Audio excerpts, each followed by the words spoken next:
Morning to you, Shawn. Morning. Welcome to the show. Thank you very much. I've been really looking forward to this one. We actually tried to get you 2 or 3 years ago. Oh, really? So it took a minute, but I just want to say I'm honored to have you here. I'm very thankful that you're here. And I'm very excited to talk to you about a slew of different things. So you seem like a person that has mastered being in the moment. What does it mean? Let me address this properly. See, what is being in the moment? I know in America this has gone on like this. Everybody's talking about being in the moment. For one moment, Shawn, be somewhere else and show me. I mean, be present. Be present with what's going on. Be around. somewhere else and show me, no? Is it possible? It is. Huh? Not in my mind. In my mind, it's possible to be somewhere else. See, if you sit here and think of New York, you're thinking of New York, you're not there, right? Correct. If you think of yesterday or tomorrow, you're only thinking about it. So essentially, when people say, be in the moment, they're telling you, do not think about the past, do not think about the future. If you do not think about the past and future, you will be a dodo. Yes or no? Yes. It took millions of years to develop this brain to this level of capacity from a single-celled animal to here. And now they're telling you, don't think about the past, don't think about the future, because they don't know how to handle the damn thing. These kind of philosophies will destroy humanity. Interesting. You are anyway in the moment. Why should I tell you be in the moment? I'm telling you think of 1,000 things. What is the problem? The more you wish to do in this world, the more you have to think, isn't it? Correct. So don't think about anything except what is here. Is a silly way to live. I have at least 12 to 14 tracks in my mind all the time running. Otherwise, how do you do everything? Well, how do you balance that? Arey, why are you off balance, I'm asking? You ask a child, a toddler, look, this is walking, because he's yet to know how to balance on two legs. Do I ask you, how are you, Shawn, you came walking down the stairs? How are you balancing? You will think I'm stupid or no? So I'm saying, when it comes to the use of the mind, unfortunately our education systems have left humanity largely crippled. They never taught you how to use this, they taught you how to use every other gadget in the world. Except this is the most sophisticated technology, human mechanism, isn't it? It is. And human mechanism is not just body. It's a combination of body, mind, energy, emotion, everything together. Only when you handle all these things well, in some way you can do something significant and you also be well. Otherwise, if you do something significant, you are broken. Otherwise, you do nothing, you dope and sit in the corner. Is that the way human beings should live? No. So, I am not an expert in being in the moment. The whole creation is in this moment. What is my business to be elsewhere? So you're telling me that your mind wanders just as much as everybody else's? Much more. Much more. Lot more. Many times more. And that doesn't bother you at all? Why should it? Well… Your heart is beating, does it bother you? Should I stop it? Tell me. No. Your liver, shall I stop it? No. It's not bothering you. So much they're doing right, all of them. Your heart, liver, kidney, spleen, doing many things right now. Is it bothering you? Shall we stop it? Only your brain you want to stop. What's your problem with that? Well, sometimes my thoughts do bother me. No. They keep me up. You do not want to stop the activity of your heart or liver or kidney or spleen. But only your brain activity you want to stop. Why, I am asking you? I don't like it when I'm talking to somebody and I can't remember the conversation because my mind is in a completely different world, thinking about something different. So if your heart is working, your liver doesn't work, is it? It's a complex system. All of them work at once, isn't it? So similarly, your mind is also made like this. It can do 1,000 things at once. But unfortunately, we've made them so linear. With our kind of thinking, our kind of education system, our idea of how to look at science, all these things have made us so linear. Now, if two things come, confused. You've been in combat. If you can't handle 10 things at a time, you're dead, man. Mhm. Yes or no? Well, don't you think that, or do you think that being in the moment with another human being will develop a deeper relationship? Family, friends? No, I'm asking you, can you be in any other moment other than this moment, I'm asking? No. Then why such a teaching? I don't know. A lot of trash is being dispensed in the world. How do you deepen your relationships? Me, I'm doing wonderfully well with everybody around me. I see that. Not How? one, two, millions of them. Because human relationships are essentially need-based. You need somebody physically, you need somebody else mentally, you need somebody else emotionally, you need somebody else financially, like this. See, human relationships are largely built on their needs. Physical needs, psychological needs, emotional needs, social needs, maybe financial needs, and other kinds of needs. As long as it's need-based, if you are coming to me for a certain need, if I don't fulfill that need, you will break this relationship. But if you hold a relationship beyond the needs, then sometimes your needs may be fulfilled, sometimes they're not. But if you address another human being as a human being, not as somebody who fulfills this or that for you, then there's a genuine relationship. Very few people even have the privilege of having such relationships. Very few human beings experience the beauty of such a relationship where there's nothing to fulfill. It's wonderful, it's a privilege just to be with another human being. If you don't bring that into you, this is also there. Two people come together. Now this person has a need. Initially you go there because you have a need. After some time you think they have a need for you. Then it becomes ugly. If you see someone else is fulfilling your needs, there will be gratitude, there will be a deep sense of, connect. But I sit here and think, I'm fulfilling your need. Then this turns ugly, isn't it? Initially it starts one way, after some time they'll make it another way. Are you saying those relationships aren't important? See, for a human being, relationships are important on two levels. For a whole lot of human beings, what kind of relationships they hold in their life at various levels determine the very quality of their life. This is a fact for most human beings. Very few people are above that.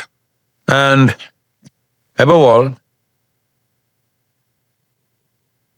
there are two ways to this. One is need-based relationships. Okay, I give you this, you give me that, so transactional.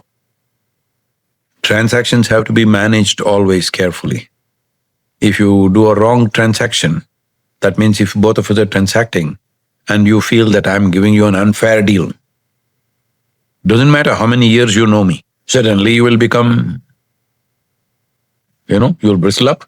Great friends turn against each other, lovers turn against each other, because the deal has gone bad. Essentially the transaction has gone bad, isn't it? Mm-hmm. So there are transactional relationships. But there can be relationships which are not looking forward to any transaction. Simply being together. So even if the being together is a need, then it becomes a transaction. If I want to be with you, please spend this much time with me. If you cannot, then I will become unhappy about it. To come to a place where I'm asking you, as a life, you're a life, right, Shawn? Mm-hmm. I'm asking this question in a very different way. I'm not asking, are you living? I'm asking you, are you a piece of life? Yes. As a life, you think this is a complete life? Do I think I have a complete life? No. I'm not talking about you having a complete life. Is this a complete life? Yes. It is. But there's only one part of you. See, the physical body, all the mechanisms inside, very complex, but they all feel like they're complete. There's only one part of you which struggles, which is your psychological space, which feels incomplete. There are many aspects to this. A large aspect of it is trained, cultured by societies in which you live. So, if you join the army, there they're trying to reverse the culture. If you're thrown somewhere alone, you learn to be there alone, by yourself, without anybody's anything. Maybe as a survival process, not as a way of being. But a yogi is withdrawing just by himself, just to see if he's a complete life or he's a half a life. Most people are feeling like half a life, because if there's not one more person, this person, that person around them, they'll feel lost. To act in the world, to be effective in the world, you need to hold good relationships. If people around you don't love you and they want to do the best for you, they will want to do the best for you only if they have some sense of love for you. We're one of the topmost global companies in the world. Top 25 executives are with me for 3 days in a resort. I have 9 volunteers. Our organization is a volunteer organization. There are over 7,000, whatever number of, maybe 7,300 or 400 full-time volunteers, over 19 million part-time volunteers. Wow. All of them doing variety of work globally. So these 9 guys are working for me. As you must have seen, 2 volunteers came here and they've been communicating with your teams. Volunteers means they're not paid employees. They're doing it because they want to do it. So these 9 people are going about doing whatever they're doing. These top 25 executives of this major company in the world, a company that everyone knows on the planet. I don't want to name them. So they observe this, and the second they ask, they're always looking for attrition. They asked, Sadhguru, where do you get these people? I said, you don't get such people, you have to make them. How do you make them? I said, you have to make them fall in love with you. How do we do that? Then I say, first you have to fall in love with them. Then they say, oh, they don't pay us for that. So when your entire life is transactional, you live one way. When you operate out of inclusiveness of life, you made everything a part of yourself. Now it's different. See, right now, the air that you breathe as you sit here is coming from elsewhere, isn't it? The plants are exhaling, the trees are exhaling, we are inhaling. The water that you drink is coming from elsewhere, the food that you eat is coming from elsewhere. There's a transaction. If you treat it only as a transaction, you live a very superficial life, which unfortunately is beginning to happen to modern societies. But actually, this is life-making material, isn't it? The air that we breathe, the water that we drink, the food that we eat.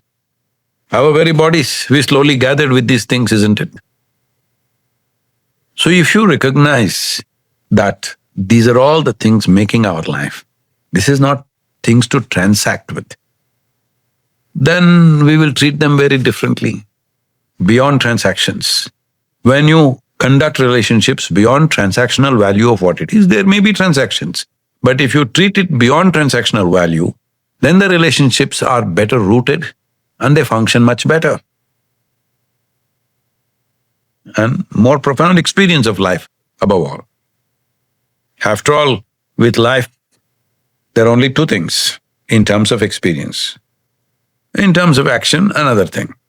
Let's say 3 things. When you sit here, for any human being, first thing is you want pleasantness of life. You want to feel pleasant. Pleasantness means what? If you feel pleasant in the body, we call this health. You want it? Say clearly, Shawn. Yes. Because if ill health comes, everything that matters to our life will go away, isn't it? Health becomes full-time job. Right now there is health, so we do many things. No health, we'll do only that, pursuing health. So when you say yes, don't say yes to me. You must say yes in such a way every cell in the body hears it. It's very important. Okay. Every cell in this body must hear that you want health. Mixed messages should not happen. Okay. So pleasantness of the body we call as health. If it becomes very pleasant, we call it pleasure. Well, that also people want. If mind becomes pleasant, we call it peace. You want? Yes. If it becomes very pleasant, we call it joy. Yes. If your emotions become pleasant, we call this love. Yes. If it becomes very pleasant, we call it compassion. If our surroundings if our very life energies become pleasant, we call this blissfulness. If it becomes very pleasant, we call it ecstasy. If our surroundings become pleasant, we call this success. Only to create pleasantness in our surroundings, we need the cooperation of many people and forces around us. To create pleasantness of the body, mind, emotion and energy is 100% our business, isn't it? Yes, it is. That business not taken care of right now with most of the people on the planet. There's not stress, distress in most people. Though, as a generation of people, we have more comforts and conveniences than any generation ever in the history of humanity, isn't it? It's true. But still we are not comfortable, we are not peaceful. So what's wrong? Something wrong with the world? No, we have not learned how to handle this. Nothing wrong with the world. What are we doing wrong? Huh? What are we doing wrong? Do you agree with me that this human mechanism is the most complex technology in the world? I would agree with you. Have you read the user's manual? I have not. Then you're bumbling around with a sophisticated technology, that's all the problem is. What was the manual? Huh?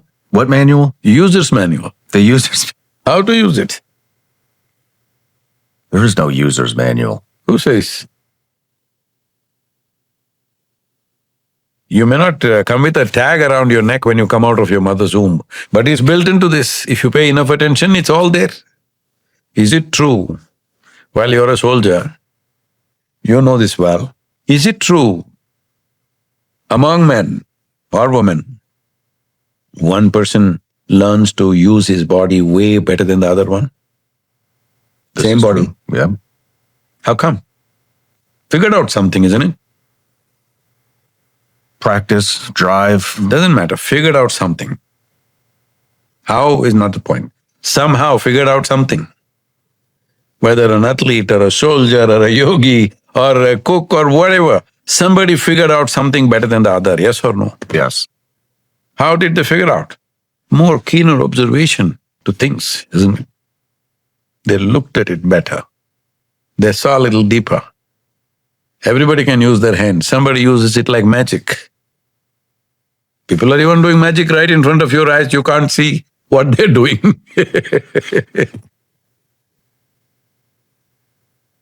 Magicians are openly admitting, no magic is just sleight of hand.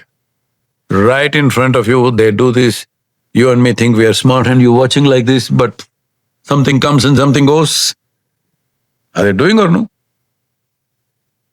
I mean, they're doing it. They're doing it. Same hands they also got like us, but they're doing something that we can't do right. So our ability to use this mechanism is still at its minimum because people have not read the user's manual. So my fundamental work is this, to provide them with the user's manual, different levels of manual for different people. No belief system, no philosophy, no ideology, no teaching. Technologies for well-being. How to use this better. How to use it in a way that your own body and your own mind is not an impediment in your life. Well, the army is trying to do it in a different way. How you're not an impediment to yourself. They're trying to kick it out of you. It works for that purpose, but it doesn't work beyond that. So those who are effective soldiers or athletes or something else where they performed at a level that most other men will not perform, are still quite incompetent with their lives, isn't it?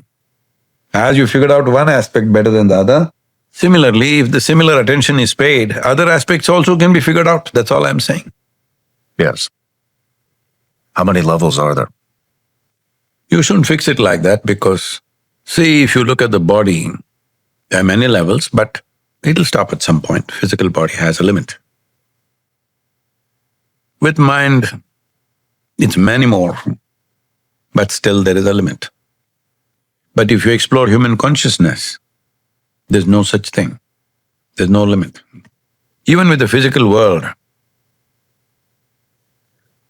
we've always said this in yoga, we call the universe as an ever-expanding universe. This is how yoga describes the universe. Today, modern scientists have started saying the same thing, that they're saying it's expanding. They're not able to figure out where it begins, where it ends. So now they're not only saying that we do not know, the top physicists are saying we will never know. In our perception, we will never know where it begins, where it ends, because it seems seemingly endless. So when the physical nature is like that, you can't figure out where it begins, where it ends. When you talk about consciousness, there's no limit, there's no level. Just how much are you cut out for? What exactly does that mean? There's no limit to consciousness. What does that mean for us? Let's put it this way. There are 4 aspects to human intelligence. These 4, I'll use the Indian terms because they describe this exactly. The Sanskrit terms are like this. First one is called buddhi, which we can largely say is the intellect. Would you like your intellect to be sharp or blunt? Sharp. Why do you think so much? Because I think there are advantages to being blunt. Really? Disadvantages as well. But I think with blunt, if when you're blunt, your message will come across directly, but maybe with less confusion. No, I'm not talking about you being blunt with somebody. Okay. I'm talking about your intellect. You want it sharp or blunt? Sharp. Because the purpose of the intellect is to penetrate. Sharper the better, isn't it? So if I give you a knife, I say you're keeping a Rambo knife out there. You want it sharp or blunt? Sharp. Sharp. Because a blunt object is not called a knife. It's a sharp object, which is called a knife. We don't give sharp objects or knives to children. Why? Is it because knife is dangerous? They don't know how to use it. Their hands are not steady. They may cut themselves or cut somebody else. Knife has never been a dangerous thing. It's never jumped up and stabbed somebody. It's a hand that uses it. One hand uses it to save a life, another hand uses it to take a life. So the instrument of knife has to be sharp. The sharper the better. Similarly, intellect, sharper the better. But most people are cutting themselves all the time. See, you've been in the army, though you've been in a fighting force. How many times did you get stabbed? 0. Nothing. Those who live ordinary lives, even a mosquito doesn't bite them. But from inside they poke themselves every day because they have a sharp knife.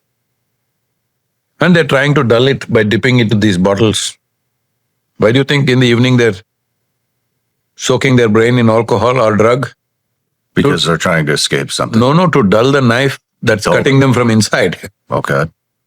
Because if from outside, if you're coming at me with a knife, these bottles are dangerous for me, isn't it? Mm-hmm. From inside, I am cutting myself up.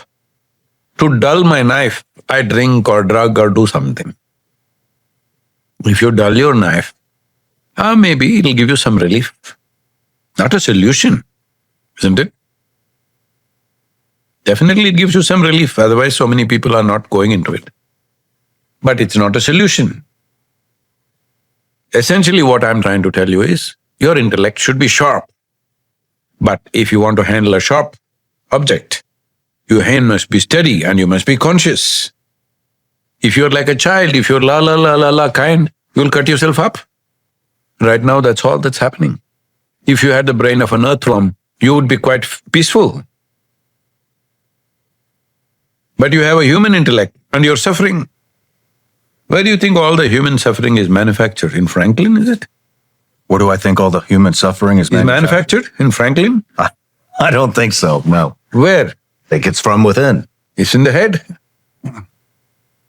In our own head. So why are we manufacturing something that we don't want? Unconscious handling of the knife, isn't it? Have a knife and if you move unconsciously, your intestines will come out. If you have a very sharp knife, you must be very conscious how you pull it out, how you put it back. Otherwise, it'll cut you up. Because knife doesn't have a mind of its own. It will do the way you handle it, isn't it? It's true. The same with your intellect. If you don't know how to hold it, you don't even know which is the blade, which is the handle. The tighter you hold it, the more it hurts. It's happening to people every day. Not a joke. From a single-celled creature to evolve a life like this and to give your brain of this capacity, of this cerebral capacity, it's taken millions of years of research and development. You can dismiss this off with one single word, evolution. Evolution is not just like that. It made things right, wrong, and got it this way, isn't it? Mm-hmm. Trial and error happened in the evolutionary process. And after all this work, this much brain came. And now, this is the worst enemy you have? See, nobody, even you went to battles, nobody stabbed you. But from inside it stabs you. What is this? I must tell you this, a tragic story. I saw the stats for the vets committing suicide is horrendous. This happened with a reasonably popular television anchor in India, in the southern Indian city of Hyderabad. She's just around 33, 34 years of age, a young woman. One day she jumps off the 5th floor window of her apartment, kills herself. She leaves a note, "No one is responsible for my death. My brain is my enemy." I thought, this is the greatest gift we have, that we have intelligence. Why we are dominating this world is not because we are the strongest. Actually, if we didn't have this brain, a colony of ants could dominate the human beings. It's our brain which made us who we are. But now brain is the enemy for most people. Some, unfortunately, they go to this extent that they take their own life. Others daily poking themselves and suffering in 1,000 different ways. You can call it stress, you can call it anxiety, you can call it distress, depression, this, that. You can give 1,000 names. Essentially, your intelligence is turned against you, isn't it? If your intelligence worked for you, would you keep yourself blissful or miserable? Yes. Blissful, isn't it? So essentially, you don't know how to hold the sharp knife. You've been given a sharp knife and this sharpened over millions of years to get this to this place, and now you don't know how to hold it. Isn't it a tragedy? It is. So that's what I'm trying to fix all the time. How to hold your stupid knife. Don't hold it like this, okay? Don't keep poking yourself for what? You can use these fingers to do many things, or you can use these two fingers to poke your own eyeballs. What is the point? So this is what is happening, because the hand has not been trained. So let me use this analogy, knife and the hand. So the second part of this first part of the mind, we call it as buddhi or the intellect. Sharper, the better. But by itself, it cannot do anything.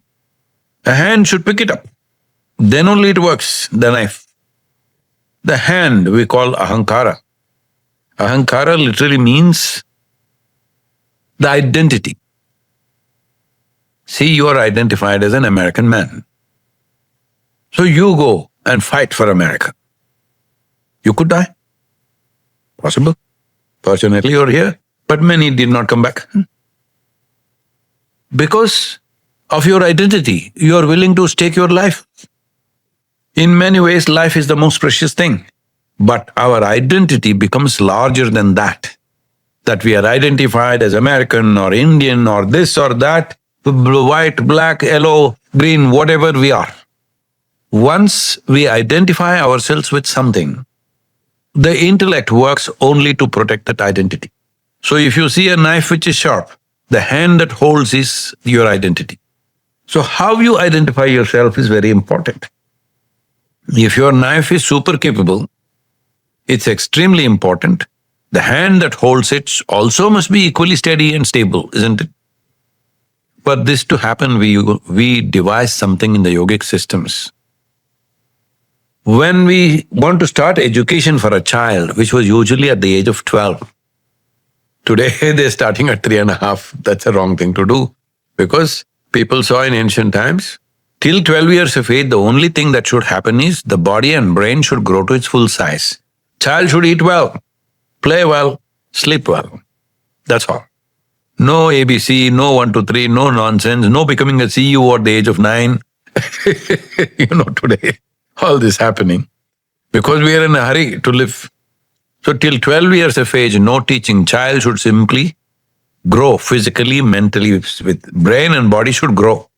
So when we initiate a child into education, because education is not seen as accumulation of knowledge, education is seen as empowerment.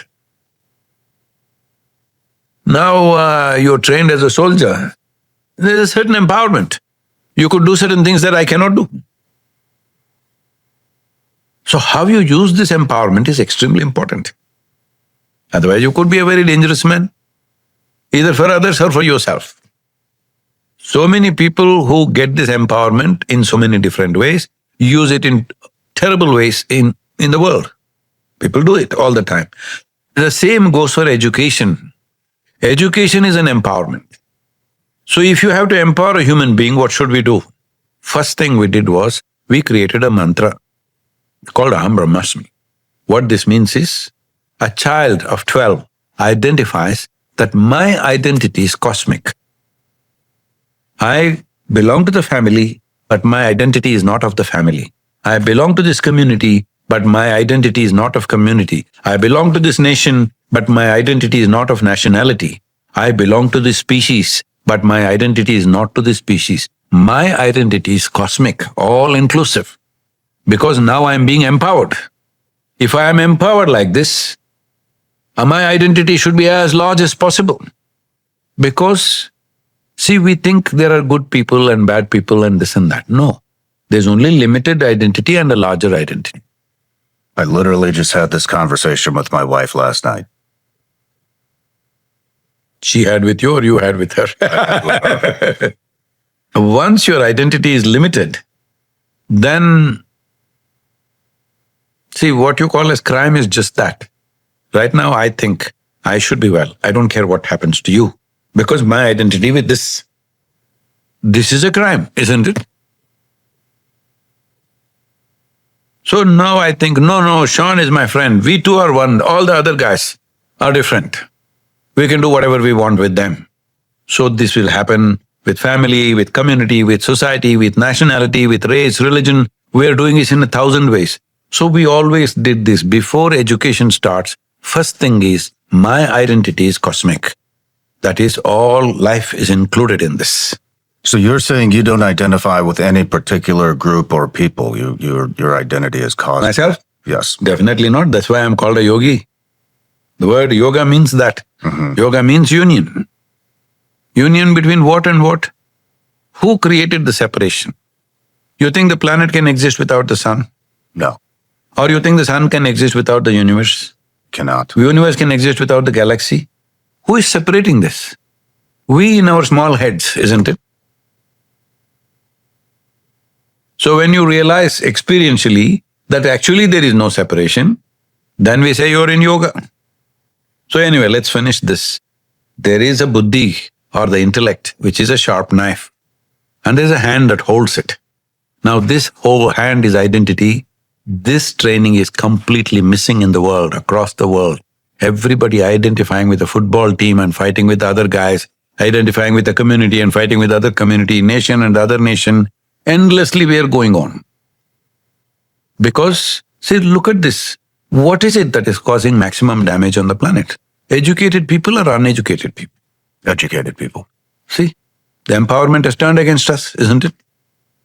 Such a tremendous empowerment of education, understanding of science, technology. This is what has turned against us because the hand that holds is not well trained. So, first part is buddhi, second is ahankara, this is the identity. The third is called manas. This is a silo of memory. We identify 8 types of memory. There's evolutionary memory, there is elemental memory, there's evolutionary memory, genetic memory, and conscious and unconscious levels of memory, articulate and inarticulate levels of memory, and the surface memory that you have on a daily basis. You remember what you ate for breakfast, you remember the conversation that you had with your spouse. This is surface level of memory. So 8 types of memory, all of them are playing with you right now. Do you remember how your 10 generations ago, how your great-great-great-great-grandfather was? No. No. But his nose is sitting on your face, isn't it? His nose is sitting on my face. Yeah. You resemble him in some way, isn't it so? 1,000,000 years ago, how your forefathers were. Even your skin, epithelial cells remember the tone of the skin even today, isn't it? So I am saying memory, this is a body of memory, enormous memory. Today you are looking in a certain way, you sit in a certain way because your genetics does those things. Beyond that, you have this form because there's an evolutionary memory. Suddenly you can't look like a tiger or a lion. You can only look like this because there's evolutionary memory which decides this is a human being. So 8 forms of memory which are ruling you every moment of your life. So between the intellect and the silo of memory, there is this hand which is the identity. If this identity creates the context for your life, identity is not action, identity gives you the context. If you don't set the right context, everything that you do can be wrong. Everything that you do can be against somebody or yourself, against another life or this life, all the time.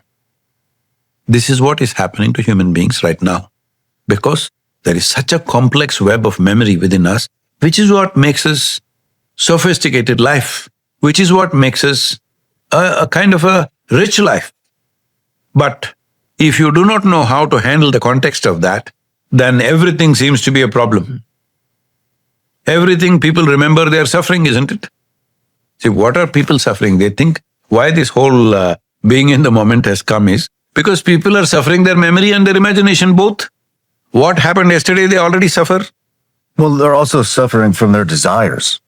I'll come to that. Okay. See, what happened 10 years ago, they can suffer today, isn't it? Say that again? What happened 10 years ago, you can sit here and suffer, isn't it? Yeah. So are you suffering life or are you suffering memory? Both. No. See, what happened 10 years ago, is it alive right now? No. No. So are you suffering life or are you suffering your memories? Memory. You're suffering your memory. What may happen day after tomorrow, you already suffer. Are you suffering life or are you suffering imagination? Imagination.